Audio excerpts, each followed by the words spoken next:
Lala. Kuko, pahinga ka. For today's vlog. Guys, for today's vlog. Ito, masaya ako dahil si Coco nakita ko ngayon ganyan siya. Ayan. Nakakaganda ng So, araw yan. dinala ko si Coco ngayon sa deep clinic kasi 2 araw nagsuka siya. At sa napansin ko po, umina po yun siya, hindi siya kumakain. Kaya dinala ko siya sa deep clinic. At meron sa kanyang binigay na gamot.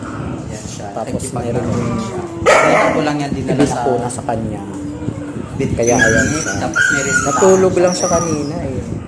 Pagkatapos ko pinainom Tapos yung may niresita resita sa kanya. Ayan, may niresita Ito yung niresita sa kanya, Pinainom ko guys. siya. Nakatulog siya. Tapos Tapos meron- ngayon, nagising. Ayan na siya. Medyo lumakas. Sumigla. Thank you, Moral. Lord. Thank Ito you, parang moral. Thank you sa Yan deep ang pinapanood sa clinic kanya. na pinuntahan namin kanina. Hindi ko naman na-picturean pero thank you, thank you. Siya na